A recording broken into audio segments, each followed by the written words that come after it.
It's wonderful to be here. New Orleans, great city, great place, great opportunity.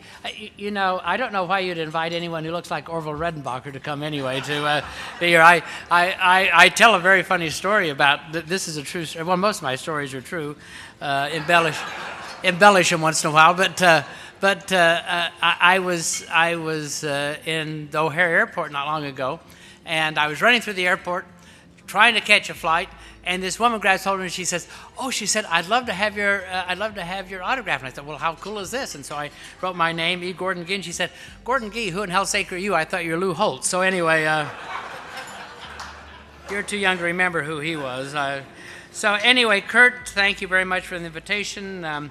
I want to just say something. Steve Nelson, the Dean of Medicine at LSU, is a wonderful friend of mine, a wonderful friend to my daughter, and certainly a great leader in academic medicine, and you're very fortunate to have him here.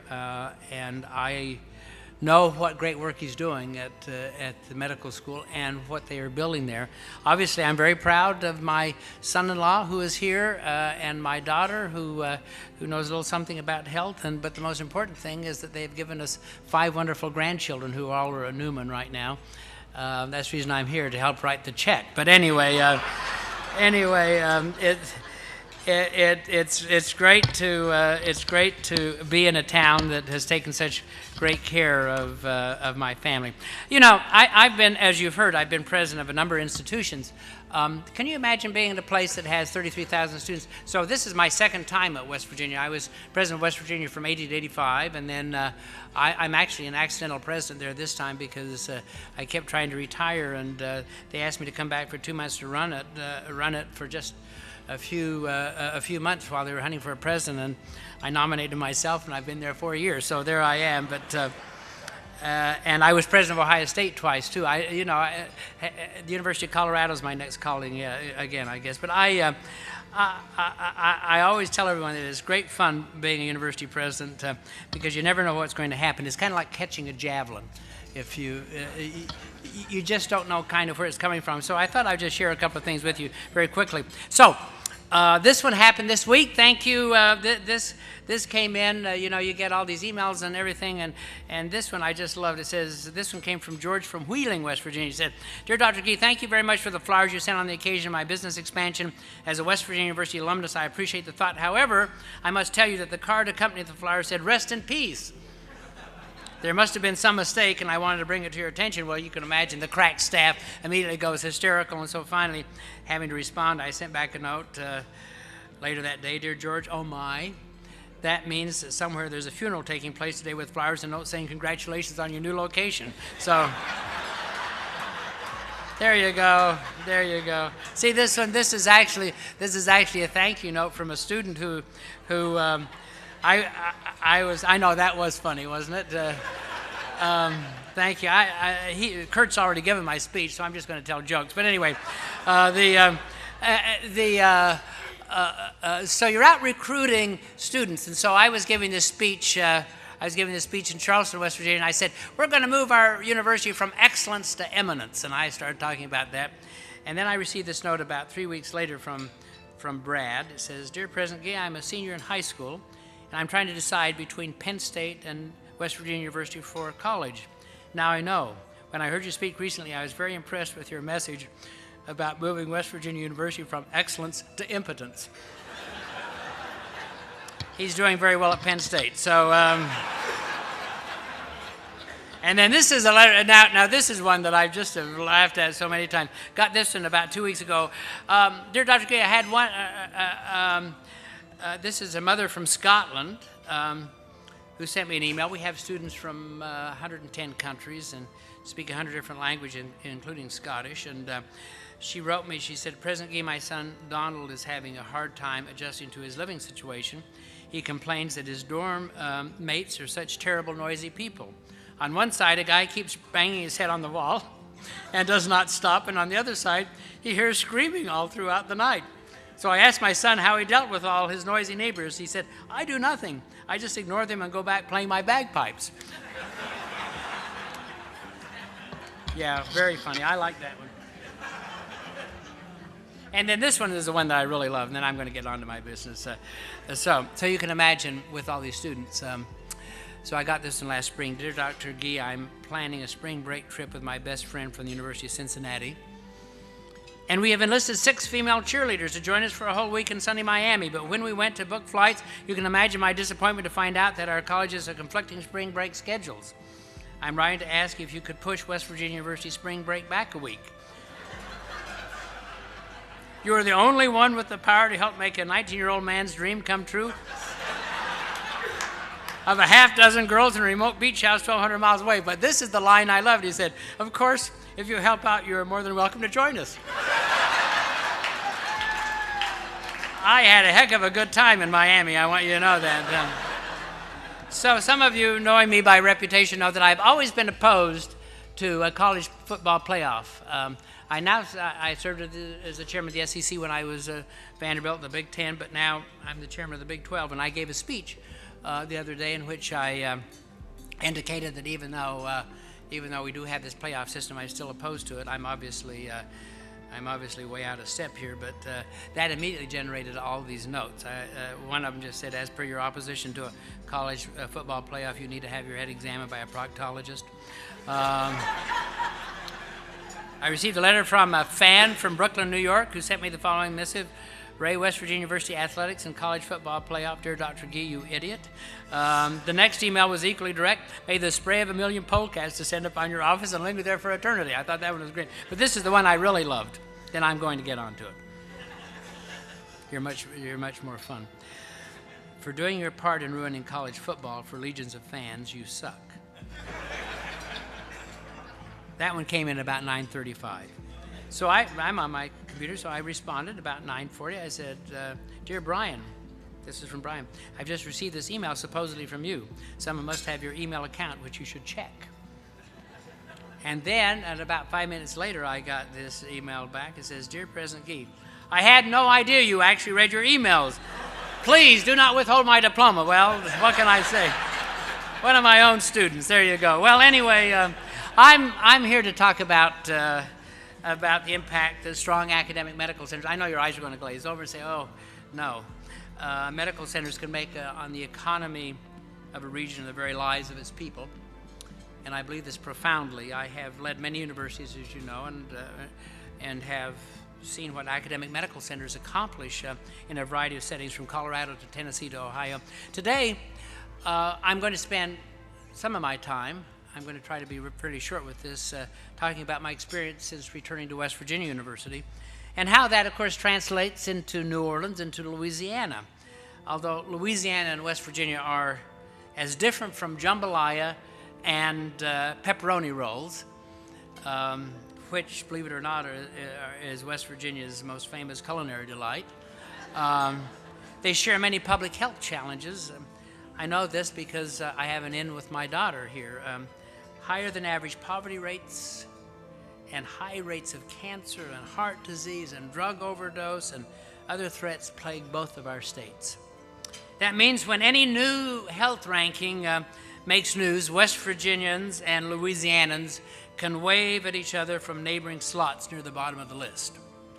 To begin changing that, we secured legislative approval for a new hospital and a new funding source, and we created a not-for-profit university corporation, which provided the flexibility for future growth, and that hospital has grown into an excellent tertiary care facility, one of the finest in this country, as a matter of fact. By 2014, when I returned to West Virginia University, it was clear that our state needed an even stronger push from its land-grant institution, its major research university, to improve citizens' education, health, and certainly their prosperity.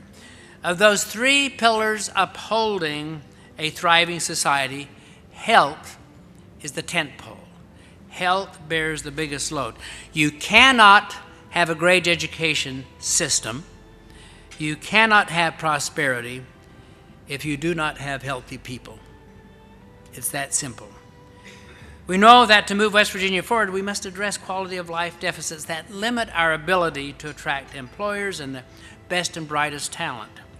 That means an even greater emphasis on reducing health disparities and attacking threats such as the opioid epidemic. which is plaguing all of us. And so we were investing in our people's lives. We were building a unified statewide health system that we call WVU medicine. When people in small towns and rural communities, you have that. There are 4.5 million Louisianans, there are 1.8 million West Virginians. We are a small state with lots of problems, and you have many of the same issues, but you have small towns and rural hamlets across the state. When they see that flying WV, it's a great logo, on their hospitals or doctor's offices, they know in their hearts and their minds that they will get the most up-to-date care available. That does not mean the university rampages like Bigfoot through our mountains and valleys, buying up area hospitals and clinics. Instead, we build partnerships. I'm going to underscore that. We build partnerships that enable local providers to focus on primary care, while our hospitals in Morgantown, which is the home of the university, provide state-of-the-art care. They are tertiary and quaternary hospitals. And one of the ways that we have built this is that I started what I call a return home policy. Louisianans love Louisiana, right? Yeah, I sense it in this place. Well, West Virginians love West Virginia. The problem is West Virginia has exported all of its talent, and they've gone to other places. So I run into people in Shanghai and Singapore, and I say, where are you from? They say, I'm from West Virginia. And then I say, well, why are you here? And they say, well, we couldn't find a job in West Virginia. And so I decided that I'd try through the university to institute a return home policy. And so what we did, we went out, identified the very best physicians who have a West Virginia University degree or have been in West Virginia in some form or other, and we brought them home. For example, we have recruited some of the best heart and vascular surgeons and cardiologists in the United States. They have helped quickly move our cardiovascular program to the front ranks. Likewise, our West Virginia University Cancer Institute is recruiting right now 38 new cancer specialists, and we're increasing the size of our cancer effort dramatically, because that is, of course, what is facing rural America and facing rural West Virginia and rural Louisiana, particularly in breast and prostate, lung and colorectal cancers, and of course we have to have growing and advanced treatments in such areas as intraocular melanoma, sarcoma, head and neck cancer, brain tumors, and Mohs surgery. All of these are essential, but we have to have the talent to do that. And so we are expanding our focus on cancer and children. We're building a new children's hospital, and the focus of that, of course, and the same that you're doing here, is to create a place for people to come. It is also a great tribute to our renewed commitment that West Virginia University ranked 6th, you just heard. When I came 3.5 years ago, we were 79th among the academic medical centers. We have moved to 6th on the back of West Virginians by bringing talent.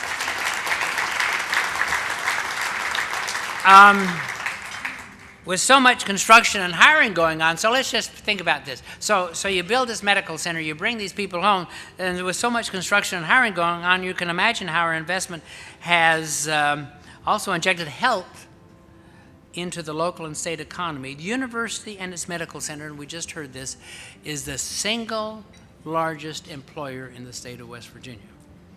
Now that means we need to attract other great employers, but it also means that it has become the economic force in the state. And so Morgantown, where the university is located in particular, is an oasis of very low unemployment, great schools, and nationally recognized small city vibrancy amid hard times for much of the state. So this is the bottom line. This is what this is all about. In New Orleans, in this great city, the potential impact of investing in medical excellence is even greater. Not only can you keep Louisianans from leaving the state for care, but you have the power to attract patients from all over the nation and the world. In West Virginia, we have always had the mindset that we are fortunate to be close to Washington, D.C., or Pittsburgh, or New York. So I think we're trying to flip that so that the people can say, isn't it wonderful that Pittsburgh, Chicago, and New York are so close to West Virginia? We want to make West Virginia cool, but this is the advantage you have, ladies and gentlemen. New Orleans is already cool. It is cool as a city can be. Consider the $10 billion economic impact that the Mayo Clinic has in Minnesota. Have any of you ever been to Rochester, Minnesota? Who in hell's sake wants to go to Rochester, Minnesota in the middle of the winter and think about what they happen? So they build a great clinic there, and people go there. Now, do you think anyone would go to Rochester if they can come to New Orleans? No. That's your sweet spot. So, ladies and gentlemen, let the good times roll.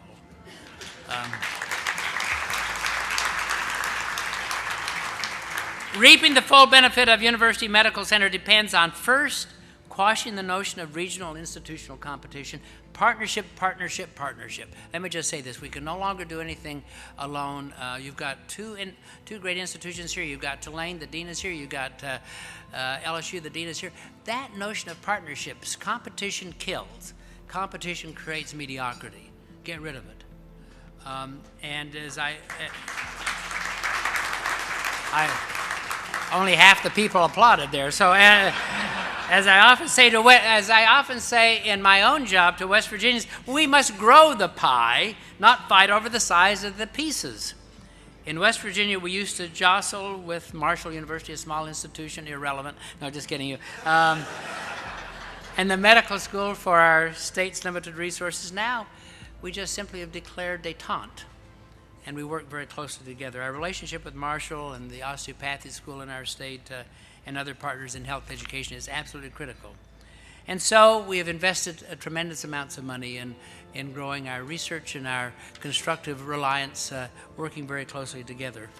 And we have an institute which takes the work of the university out to all these small communities. I tell everyone we want to cure cancer in Morgantown, but I want to make certain that the people in McDowell County, which is the most difficult county in our state in terms of poverty, that they have equal access.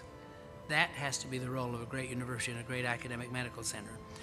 And solving problems is what matters, and we do not care who gets the credit, because at heart, an academic medical center belongs to 4.6 million Louisianans. By combining the latest research with the best in patient care, it brings to life our brightest hopes. With robust funding from the National Institutes of Health, West Virginia University's researchers are taking aim at cancer and heart disease and stroke and obesity. They are uncovering the mind's secrets through the development of a wearable PET scanner that monitors the brain's activities on a daily basis. They are transforming prosthetic devices in ways that could eventually produce an artificial hand that feels and responds like a real one. They are uncovering genetic variations that influence people's responses to opioid addiction and treatment. Land-grant universities, I believe the most important institutions in this country, such as West Virginia University and Louisiana State University, along with America's other research universities, have produced some of the greatest advances in society. And I want you to think about this, and this is my closing statement. I visited Microsoft, its campus not long ago, and I'm looking around, and of course, Bill Gates is the wealthiest man in the world. A college dropout, I do not recommend that, by the way. He should have gone on. He could have been a lawyer, but anyway, and I am a lawyer, by the way. Anyway, but you take a look at it. Everything that Microsoft is about was invented in universities. The hardware, the software. There are only 330 million Americans. There are 1.3 billion Chinese, and there are 1.2 billion Indians, and India will grow to be 2 billion by the year 2050. Now, we're not in competition, but we are. On the size of mass this country loses, we become a third world country unless we do one thing, and that is invest in our intellectual infrastructure. Because we now need to outthink in order to outperform. So universities have become what in the 20th century the steel mills and the coal mines and the car factories were. We have become the economic engine of this country.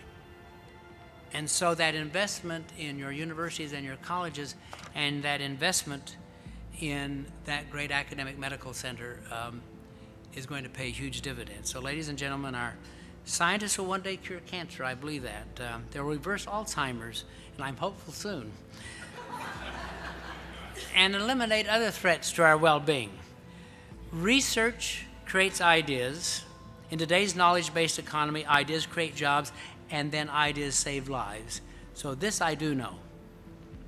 Every investment in University Medical Center and in LSU is an investment in better health and in better lives for every Louisianan. I am honored to be here, and thank you very much for letting me be here today.